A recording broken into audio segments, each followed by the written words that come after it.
Could you share with us what you think the reason is why there's a higher ratio of males that are affected by the Fragile X? Right. So you said there are more males that are on the spectrum than females generally. Why do you think that is? Yeah, so that's a good question. If I'm hearing you correctly, you're asking of people with Fragile X mental retardation syndrome, why are there more males that are also characterized as having autism spectrum disorder than in females? Right. And you'll notice that it's roughly twice as many, right? And you said it's X chromosome linked, so. Right, exactly. That's what it is. So, Fragile X mental retardation syndrome occurs because of the replicated codon on the X chromosome.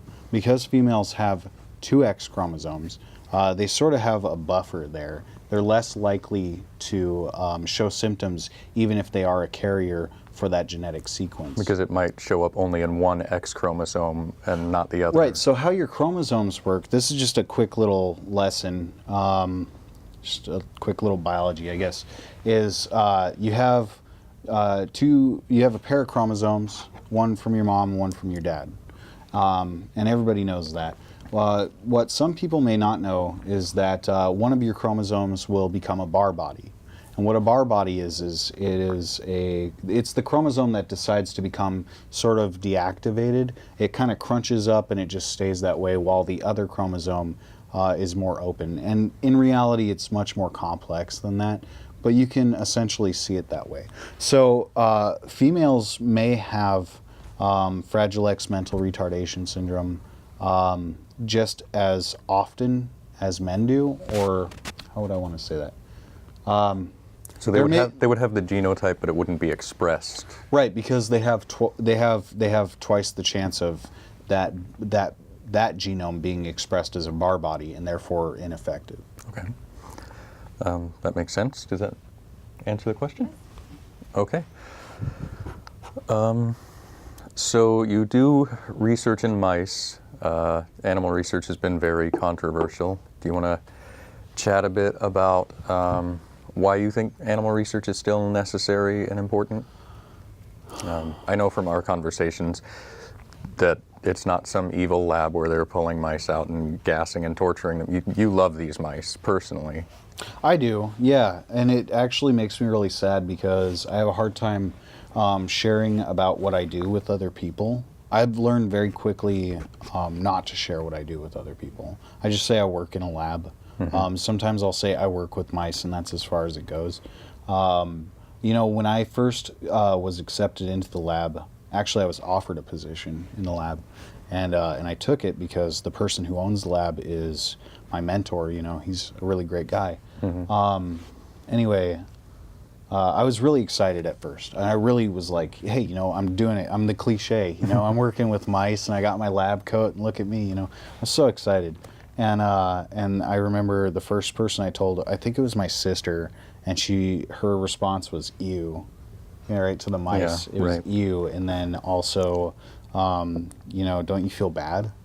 And my response is I don't feel bad. I know what these mice go through, and it's a pretty good deal.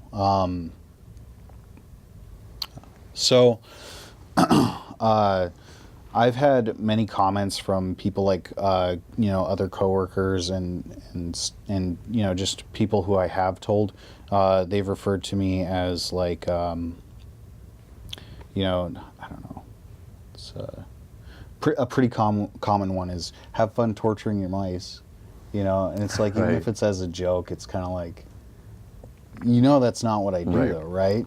I spend a good deal of my day playing with the mice, actually. Yeah. I like to hold them, you know, pet them. I treat them all very well, and I have to treat all of them very well. And the reason why is because if you, how you treat them kind of lends to your research. So if you're, say, favoring a mouse, that mouse is more likely to do better than the other mice, or at least be able to perform a task better, such as like the navigation task. We see that a lot with those mice. They're better able to navigate and find the source of an odorant if you treat them really well. So people do tend to pick their favorites, and Yeah. we have to remind people, hey, you got to keep things scientific. My way of doing it is a little bit different. I say I'm going to treat every mouse like it's my favorite. That way they all get the same treatment. Right. And so I spend a lot of time with them, and I'll sit there and pet them and groom them and Yeah. make sure they have all their food and water, change their cage, all that. I interact with them So every you day. get to do science and have pets at the same time. Kind of. But they do actually go to the animal care facility at the end of the day, which is located at the University of Oregon. Although there's a lot of construction going on there now, and so we may actually have a mouse facility right outside our door, which is wow. great. But then we'll have to take care of our own mice and yada yada. I don't have a problem with it, but Right. we'll see how well everyone else does with the new transition. So I know I have a good friend who works at the Oregon National Primate Research Center. I've been up there a couple of times. They're always sort of the target of a lot of controversy because they work with primates.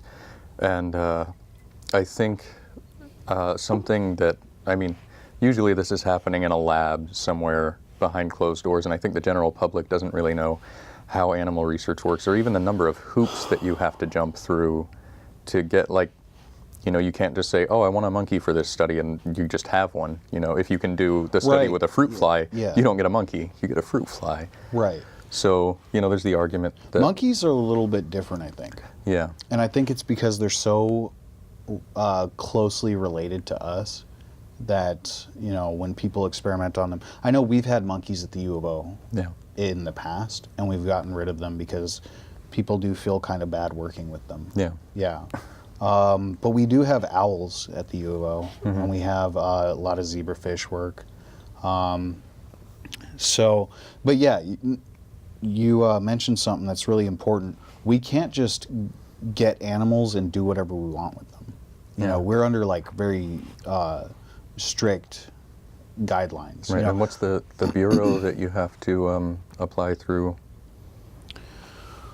So we go through the animal care facility, and the animal care facility has to make sure that all of our procedures are approved by IACUC. And That's the one I was thinking of. Also, I want to say it's the FDA. I think it might be. That's- No. Yeah, it is the FDA. Yeah, the Food and Drug Administration Yeah, would be the one. so we have to be in compliance with the guidelines that are set up by both of those organizations. Right. So when we have to do surgeries,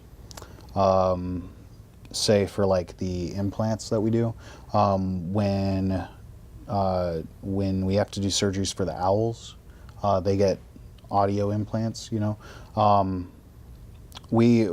have to first come up with a procedure that's almost crystal clear, meaning that it has to be something that has been shown to work by other researchers before us. Right. And we might add little adaptations over time, but these adaptations are very heavily scrutinized and thoroughly combed over for any sort of mishaps that can happen.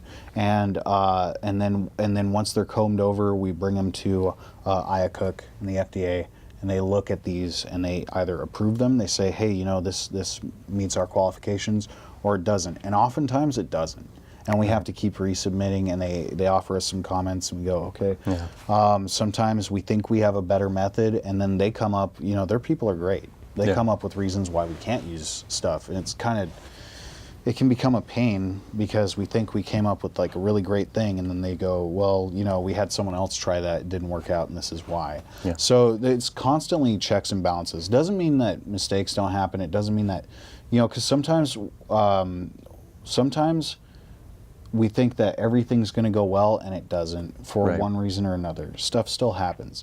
But we do, everybody in every organization, we all do everything we can to limit the amount of discomfort of the animal, and we do know how to look for signs of discomfort. We're actually trained in that too, Right.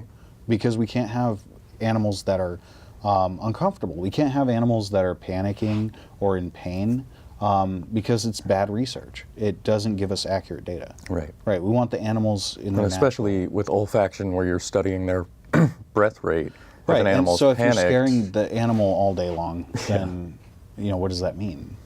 it's useless data. Right. So that being said, everybody does the best that they can to not only make sure that these animals are not in pain, but also to use the least amount of animals possible. Right. We try to be, maximally efficient with the minimal effort.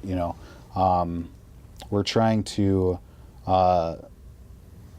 limit our use of animals, and we're trying to make our techniques as clean and thorough as possible. Okay. Yeah.